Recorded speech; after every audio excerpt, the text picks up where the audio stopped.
Are you thinking about hiring a therapist for your practice, but just aren't sure if it's the right time or if your business is ready? Well, you're not alone, and so we're going to unpack that today. My name is Craig, and I'm the owner of Dacey Financial Coaching. Our team is on a mission to make your therapy practice permanently profitable. If you own a solo or group practice, we're here to help you build a business that creates more time, makes more money, and serves more people. This is the Therapy Business Podcast. I remember when I hired my first employee, it was honestly long overdue. I was terrified. When I started my business, I genuinely had no intention of managing a team of people. I don't think my brain could comprehend anything beyond just self-employed. I was a teacher for so long, just working in the classroom, collecting a paycheck. And then I decided I'm going to do this scary thing of venturing out on my own, starting my own business. And genuinely, I was like, if I could just make enough, the same amount as I was making in the classroom, I'll be thrilled. I'll just be my own boss. Things will be great. Well, it worked, and I got to that point, and then I surpassed that point.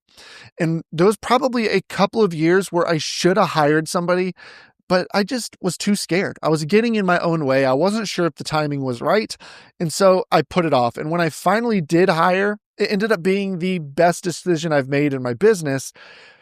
And I wish I would have done it sooner. I wish I would have known exactly when my business was ready, and I could have taken advantage of that, and who knows where I'd be today. Now, I'm not going to rehash the past. I'm grateful for where I am and the path that I took to get me here, and I'm just enjoying the journey. But I don't want you to feel stuck. I don't want you to be like I was, where your calendar is so full that you don't have time for the business side. You're working longer hours, so you're neglecting your family life. So many things are getting in the way, and you're just kind of hitting this ceiling, this wall of revenue where you can't get over this hump, because in the nature of your business, time is money, right? Time with clients is how you get paid. There's only so many hours in the day for you to work with clients. So outside of raising your rates, there's really not a whole lot of ways for you to generate more revenue outside of bringing in some support staff. So I want to walk through how to know if it's time to hire in your practice. Is your practice ready to bring on another therapist, another physical therapist? So let's look at this. Whether you're in a mental health therapy practice or a physical therapy practice, the same ideology applies. So let's guide through these steps. Number one is there more demand than what you can handle? And I want you to be honest with yourself. This isn't like, hey, this month I've been swamped with clients that I have not been able to get to all of them. Let's go back over a stretch of time. Has it consistently been that you have a waiting list, that you're turning people away or referring people out because you just don't have capacity? I would say, have you consistently been 90% or more full on your caseload? Are you wishing you could pull back? Maybe you're seeing more people than you would even like to be seeing. If that's the case, is the demand higher than what you can handle? Oftentimes, we get ahead of ourselves. Or again, we might have a small season of, it's been really busy, so I need to go get some help because this past month has been just nuts. But then if we go back and look 6 months ago or 3 months ago, maybe you were not seeing, maybe your caseload was only 60% full and you were really hurting for leads. You're like, I need to get more people in the door. We don't want to jump the gun too soon. So I like to say, if you have a history, if it's consistently been for 3 to 6 months that you're at capacity, you're turning people away, you have a waiting list that's nice and long that you're just waiting to get to, that's the right time. Now, if you aren't there yet, or maybe you're just approaching that, a waiting list is a great thing to have so that when you do hire, you have a list of people that you can tap into and say, okay, we now have availability with this person. Maybe some of them have already gone and found someone else, but at least you have a short list of people who have raised their hand saying, I want to work with you and your company. So let me know when a space opens up. So is the demand higher than what you can handle? If it is, start collecting that waiting list so that when you do bring somebody in, you can tap into it. Number two is, are the day-to-day tasks preventing you from doing strategic work?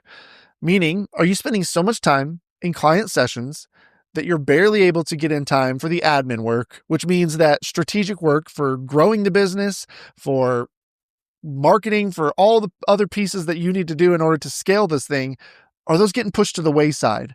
If you are spending most of your hours seeing clients, that means you're probably scraping together time to do billing or to do background notes, collect paperwork, whatever it is that you're doing in the background, that you don't have time for the strategic side to think about your business and how to scale it, how to grow it, how to reach more people, how to analyze your marketing efforts, how to look at your webs, all those other things that come into play. Those tend to fall back because they're not time sensitive. So usually when we are swamped, that's what we're doing. It's client work first. That's what we're going to focus on. Then it's the admin work because a lot of times that's time sensitive. I have to submit these notes in order to get reimbursed from insurance. So I have to get that done. I need to collect these copays or to collect this payment from this client. So I need to make sure I'm doing that in between sessions. Then the end of the day comes, you've seen 8 clients or so that day, you're wiped, and you either call it a day and just don't get to the other stuff, or you bring that other stuff home and then you're neglecting your family time because you're trying to spend time doing the bigger strategic work. So if the day-to-day tasks are preventing you from getting to be strategic about your business, then yeah, it's time to get some support and some help. You don't want, that's our role as the business owner. I'm not saying you shouldn't see clients. I would say most of the practices we work with, they want to see clients in some capacity. Me as the business owner, I used to see a lot of clients every month. And then when I started hiring my team, they became the experts in client work, but I still want to work with clients. So I keep a small caseload and, every 6 to 12 months, just depending on how long my clients stay with me, I will add 1 or 2 new clients just to keep it fresh.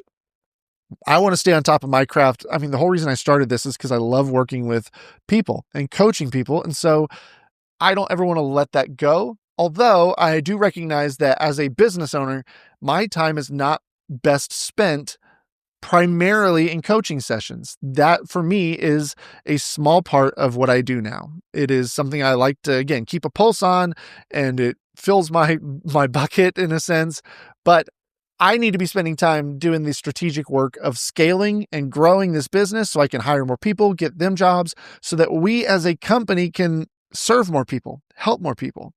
So that is so, so important. So if your day-to-day tasks are preventing you from doing strategic work, it's probably time to get some help in some capacity.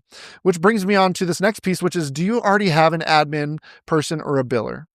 If you don't, a lot of times that's the best place to start. So if you're deciding, do I need a therapist? And I'm not saying you can't get both. I don't know the where you are in your business or the inner workings, but usually an admin of some kind is a great place to start, whether that's a virtual assistant or an in-person admin, somebody to help take things off your plate that really you have no business doing anymore. Again, that's the billing. That could be calling clients to get them scheduled or to get them rescheduled. That could be calling to collect copays. That could be any number of back-end data entry, answering phones, responding to emails, intake, all those things can be done by somebody else. So that frees up time. What I would say is look at your day-to-day, your week. How many hours are spent with clients? How many are spent doing admin work? Usually it's more affordable to pass off a lot of that admin work. Then you can turn around and start. So let's just say you're spending 5 hours a week on admin, 10 hours. Well, once you get somebody to take that over, now you can turn, and that's 5 to 10 more clients that you could start seeing that week, which is going to raise revenue, which means you're going to have more capacity and you may not need to hire a therapist because you're going, well, now I can focus on that. So understand that if you don't have an admin yet, that could be a place to start that's still going to raise revenue. A lot of times we look at admin workers as, of course, huge and valuable, but because they don't have a direct ROI. And what I mean by that is they're not like a therapist who you're going to easily be able to say, okay, I hired them. Now they're seeing X number of clients. So that's the ROI I'm seeing is I'm paying them this. They're generating this. Voila, they're making me money. An admin is not usually going to have that tangible thing that we can point to and say, look how much money this person has made the company. However, one way you can calculate this is saying, how valuable is your time? If you make $100 to $150 per session and you've been spending 5 to 10 hours a week working in the admin work, well, there you go. Let's just say $100 per session. You've just saved 5 hours. That's $500 a week that you are now recouping because you can go and see 5 clients, make 500 more. And there you go. Direct ROI because they've taken things off your plate. They're also helping create systems so that when you do bring in a therapist, you now have a process, you have somebody who can help because let's face it, when you bring that therapist in, That means more clients, which means there's going to be even more admin work to be done. You don't want that all falling on your plate. So an admin is a great place to start if you don't have one yet. This could be a virtual assistant. You don't need to spend a lot of money on it. Depending on the nature of work, you could even look at international, or you could stay in the US. You could start at just 5 hours a week if you want to. Figure out what makes sense, and you can slowly ramp it up as you need more. All right, the next thing to think through, going back to hiring a therapist, is do you have the space for one? If you own an office, or rent an office, I should say, if you have a space, do you have capacity for another person to see patients? Now, this doesn't necessarily mean you have to be in an office space that has multiple rooms already. So maybe it's a matter of, you are only there seeing patients 3 days a week. And so you're going, yeah, I could find somebody. I'm there Monday, Wednesday, Friday. Maybe I could find somebody who could be there Tuesday, Thursday. Maybe I work the mornings and they come in and do the afternoons. So maybe you're sharing a space, but it's just you find hours. They're filling in the hours that maybe you're just not available to do. Or again, if they're seeing clients and it's freeing up your time to go do other tasks, the office could be theirs. If you don't have the capacity, if you don't have the space for one, then we want to look into what does that look like? Because you're going to need the space before you bring them in, right? Logistically speaking. Again, maybe that's the bridge, is how can we share? And I recommend, as best as you can, how can we share the space we currently have until they reach a caseload where we just logistically can't anymore. But start researching what does the next space look like? When does our current lease end? What does it look like if we need to terminate it early? A lot of these things will dictate if you're actually able to even bring somebody in. Could they be virtual only? Maybe that's the caveat here, is you bring them in and they're a virtual therapist. They don't see people in person. Maybe you pivot half of your clients to virtual. So there's a lot of ways to share that space until you are financially ready for something bigger.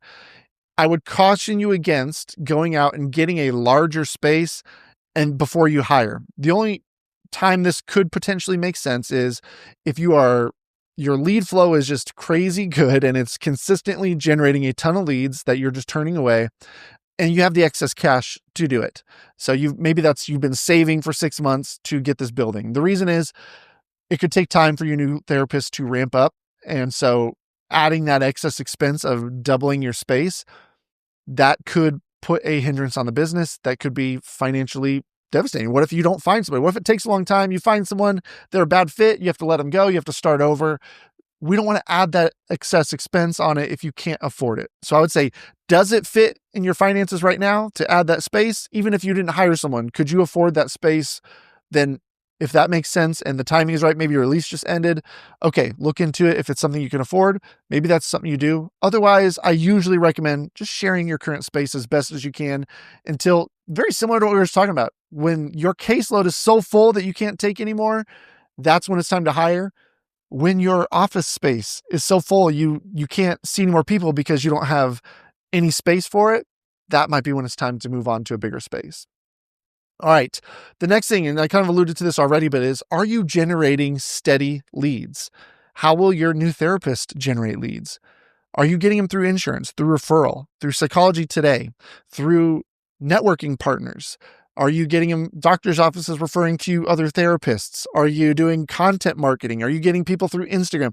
How are you generating leads? SEO, are people finding you online? What's generating the most leads for you right now? I would say if you don't know your numbers, I would go back and just say, how many leads have we gotten every single month this year? On average, what are we bringing in lead-wise? And then I would look and say, how many of those are we closing? How many of those are converting into clients? Because that's going to give you a pretty good idea of how quickly your therapist could potentially fill their caseload. So if you're getting 10 leads a month and 3 of them are converting into clients every month, that's going to give you an idea of, okay, if I'm trying to get them to X number of clients, here's how many months it could take at our current lead flow. Is that enough time? Is that going to be sustainable as I churn clients that I might need to take some on and make sure that my caseload stays at a good balance? So thinking through leads. Again, a lot of times it can be maybe you are full and you're stressed and you're at capacity, but these are all clients you've had for years. And you've really only gotten a couple new clients this year. So you're not generating a lot of leads. It's just, you're like, I've had to turn some people away because I'm so full and I feel like I'm losing business. We want to see, are we generating are people consistently reaching out that you are having to turn down or put onto a waiting list? All right. And then lastly, I would recommend starting the process early. I was told when I made my first hire, one of the best pieces of advice I got is hire before you're ready. And that doesn't mean get out there and start paying someone before you're ready to pay them. That means start the process. If you're thinking about hiring a therapist, I would get started. And what that looks like is thinking through pay structures. What can I afford to pay them? Am I going to do a commission split, which would be a very financially easier transition into hiring somebody, because you don't need to have the cash overhead. They're only getting paid for the clients that they're seeing. So is that how I want to do it? What's my pay structure going to be? What type of therapist do I want to hire? Do I want to go the intern route? Do I want to hire somebody who's new? Do I want to hire someone who's experienced? What am I looking for in that realm?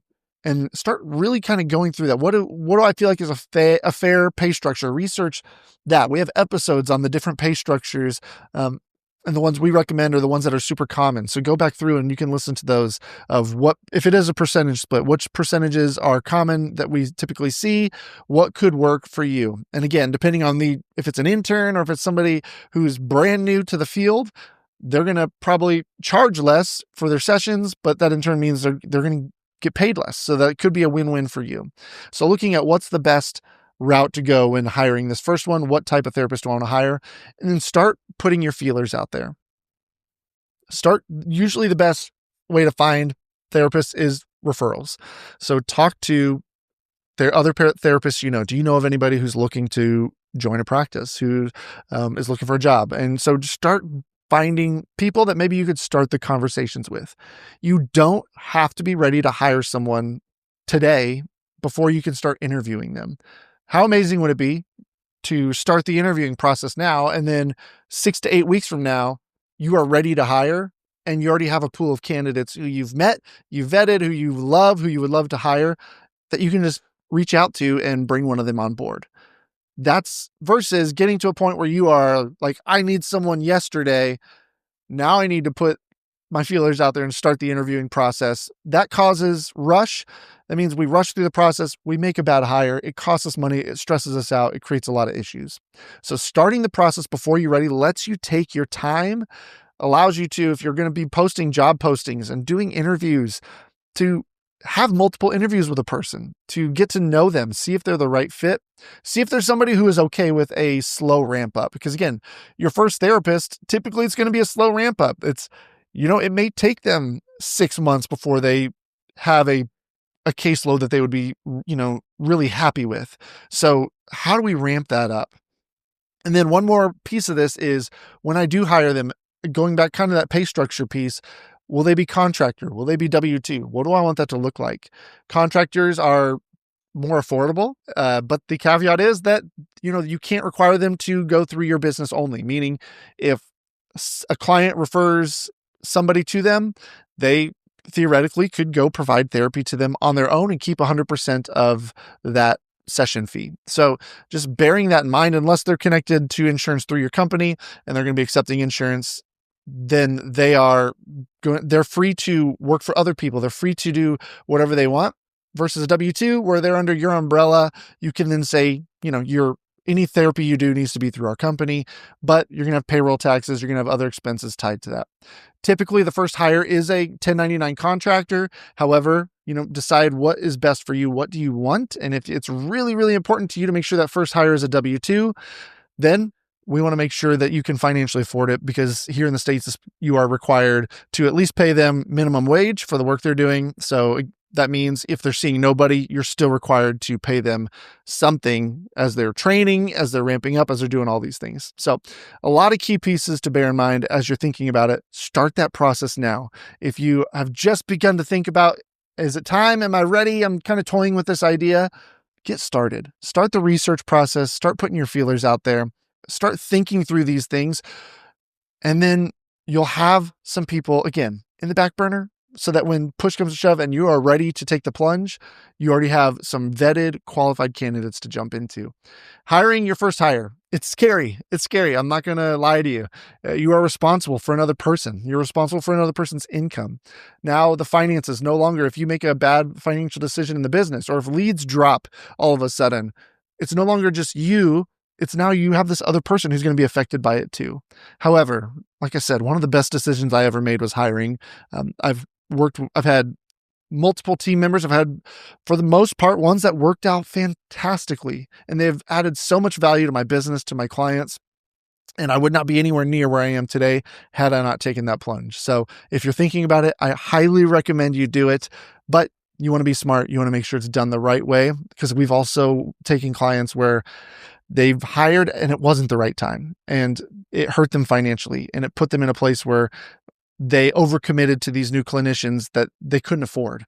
So if you are unsure, if you don't have a money system in place, then I would do that before hiring anybody, because you need to make sure that the finances are stable, organized, that you're proactive with them. And so that's what we specialize in. Click on the link in the description below. Talk to one of our coaches. Maybe that's the first thing you do is hire a consultant to come in to make sure that you can afford all this growth that you are just on the verge of. All right. We're rooting for you. We're here. Let us know if you have questions. You can always email us here at the podcast if you have questions about your hiring process, if you have questions about anything we talk about. Dig into those episodes on the pay structure, and then we'll talk to you next week. Thanks for joining us on the Therapy Business Podcast. Be sure to subscribe, leave a review, and share it with a practice owner that you may know. If your practice needs help getting organized with its finances or just growing your practice, head to therapybusinesspod.com to learn how we can help.